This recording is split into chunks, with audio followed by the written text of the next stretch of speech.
Bonjour à tous, aujourd'hui, petite étude de variation d'une fonction qu'on appelle rationnelle, c'est-à-dire un quotient ici d'un polynôme du degré 2 sur un polynôme du degré 1, autrement dit ici un trinôme du second degré sur un, donc ici, premier degré. On est parti, on a donc une fonction ici, on nous dit qu'elle est dérivable, donc on n'a aucun problème pour dériver sur l'intervalle qui est donné, donc 3, 10. Effectivement, vous pouvez remarquer que quand x est entre 3 et 10, eh bien, moins 4x plus 8 est bien effectivement différent de 0.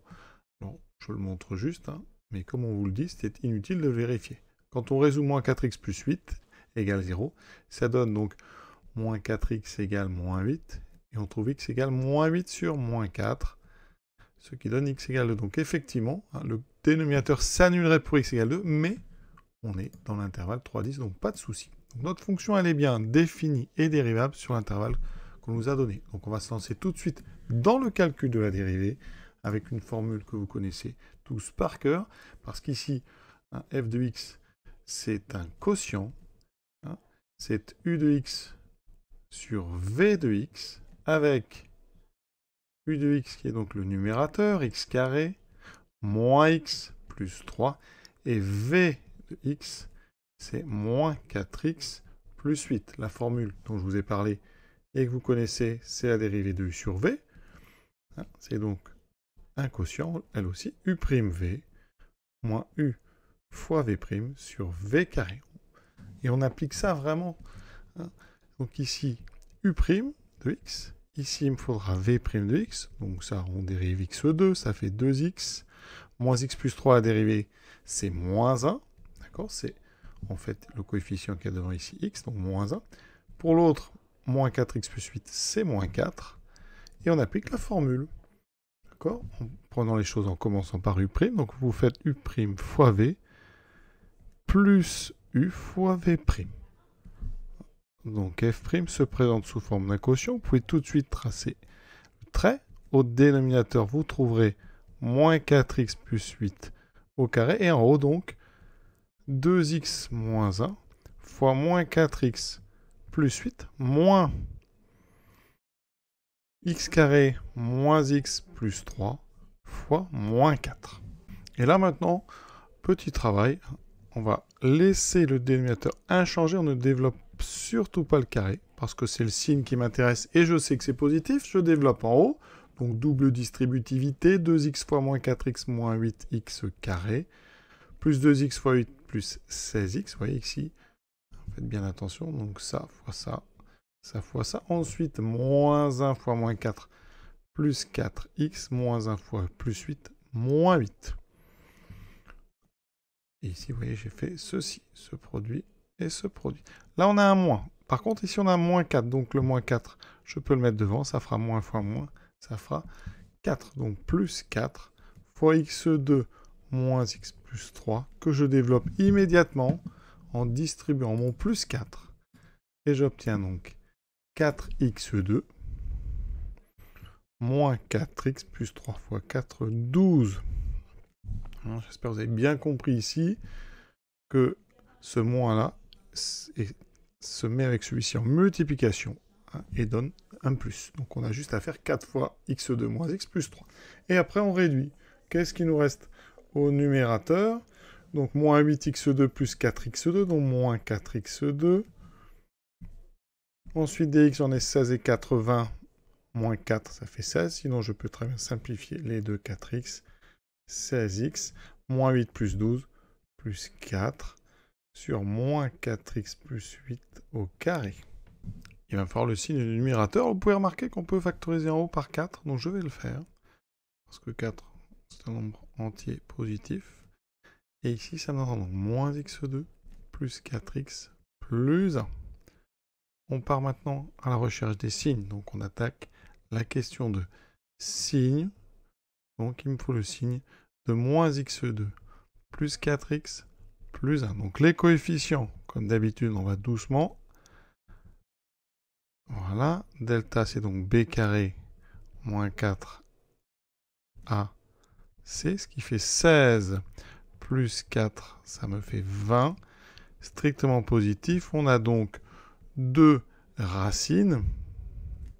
x1 égale moins 4, moins racine de 20 sur 2 fois moins a, donc moins 2. Donc déjà, tous les moins se simplifient. Ensuite, racine de 20, je rappelle que 20 c'est 4 fois 5, donc ça, on peut sortir le 4 sous forme d'un 2. J'obtiens ceci. Et maintenant, je simplifie tout par 2. Alors, on peut le faire en 2 fois, en faisant 4 sur 2 racine de 5 sur 2. Donc, je simplifie, il me reste 2 plus racine de 5. x2, ça sera 2 moins racine de 5. Donc maintenant, mais qu'est-ce qu'on va dire? On sait que 4 est strictement positif. Et moins 4x plus 8 est strictement positif sur 3, 10. C'est un carré qui ne s'annule pas. On a bien vérifié que ça ne faisait jamais 0. Donc, f' de x est du signe de moins x2 plus 4x plus 1. Alors, le tableau, il faut placer nos deux racines. Alors, 2 plus racine de 5, vous savez, alors racine de 5 c'est à peu près 2, quelque chose. Donc, là, on est plus grand que 3 et plus petit que 10, donc on est bien dedans. 2 moins racine de 5, par contre, ça c'est négatif, donc ça n'est pas dans notre intervalle. Ici, je vais uniquement mettre 2 plus racine de 5. Donc là, ça peut être compliqué. Donc ce que je vous conseille, bien, c'est à la machine d'aller regarder des valeurs approchées. Donc évidemment, on va mettre ici à peu près 4,2, à peu près moins 0,24. Ici, on va arrondir les deux. Vous apercevez donc qu'il y en a une des deux qui n'est pas dans le domaine d'études 3,10. Donc à ce moment-là, eh bien, faites un tableau ici sur R. Un petit tableau rapide du signe de votre trinôme. Donc, moins x2 plus 4x plus 1. D'accord? Donc ici, entre 2 moins racine de 5, 2 plus racine de 5. Et ce sont des racines. À l'extérieur, donc ici, on a moins x2, donc si on trace, c'est une parabole inversée, donc signe moins plus moins. D'accord? Et maintenant, cherchez où est-ce que vous êtes. Où est-ce qu'il est l'intervalle d'étude? 3, c'est ici. 10, c'est ici. Donc, ça veut dire que vous êtes sur cette zone-là. D'accord? Donc, vous n'avez plus ici qu'à indiquer donc, les signes que vous voyez ici, plus et moins. Autre façon de procéder, vous cherchez où est la deuxième racine. Est-ce qu'elle est à gauche du 3 ou à droite du 10? Elle est par ici. Donc ici, c'est là qu'on trouvait 2 moins racine de 5. Vous pouvez aussi au crayon à papier mettre un petit 0. Et vous êtes sur du moins, plus, moins. Vous voyez? Donc c'est bien plus 0, moins qu'on a ici.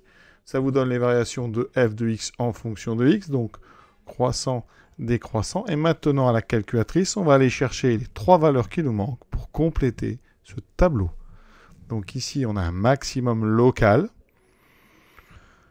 Et ici, il faut indiquer donc la flèche, la valeur pour 3 et la valeur pour 10. Donc il va me falloir f de 3, f de 10, d'accord, et f de 2 plus racine de 5. On est parti.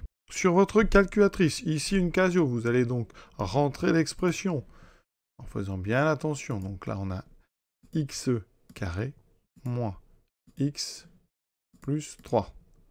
Ensuite, on divise par moins 4x plus 8. Sur Casio, faites bien attention, vous utilisez le x qui est sur une des touches, toujours. Pas le x qui apparaît parfois ici. Méfiez-vous. Ici, on a rentré. Donc là, je suis dans le menu graphe, donc c'est plutôt dans le menu table qu'il faut aller. Voilà. Vous allez indiquer table, et ici, vous entrez les valeurs qui vous intéressent. Donc on a dit qu'il nous fallait l'image donc de 3, donc je vais mettre 3. Je valide, son image est apparue ici.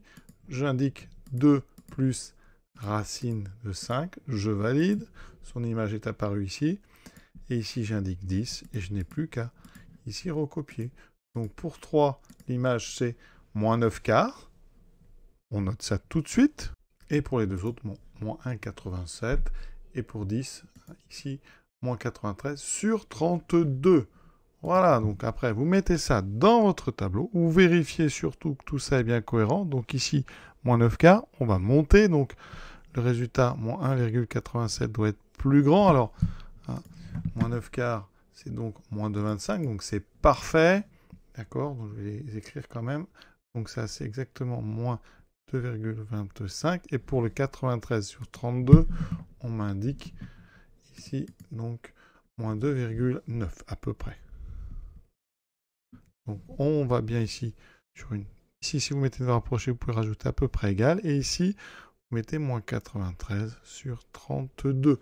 Voici ce qu'on appelle donc compléter le tableau. On peut après, si on veut regarder la tête que va avoir la courbe dans un repère grâce à la calculatrice. Donc ça, c'est pareil, c'est dans le menu, ici sur une Casio, menu graphe. On valide, on met ici le repère. Très important, vous allez aller donc dans Windows, donc vous tracez. Pour l'instant, on n'est pas forcément bien cadré. On va dans la fenêtre, on indique le domaine. Donc ici, nous, on est entre X, c'est entre 3 et 10. Voilà. Vous faites pareil sur les Y. L'autre tableau vous dit que vous êtes entre, donc, à peu près moins 3 et ici, moins 2. Alors, pour X minimum, vous mettez moins 3. Et ensuite, si vous voulez quand même avoir le repère, vous pouvez mettre à peu près, vous mettez 0, comme ça vous avez le repère qui sera juste en haut. Donc le repère est là, et vous avez cette courbe ici, avec le maximum local qu'on a en 2 plus racine de 5. D'accord. Voilà comment on va aller regarder la forme qu'a la courbe sur notre intervalle. Si vous voulez voir les axes, eh bien rien ne vous empêche ici de mettre un Y max un petit peu plus grand, par exemple 0,5, de façon à avoir l'axe des abscisses ici. Et donc on va bien de 3 à 10. On a vraiment ici croissant, décroissant. Donc a priori, on a fait du bon boulot. Et ce petit exercice, donc vraiment, pour démarrer sur les tableaux de variation avec des fonctions rationnelles, est terminé. À bientôt.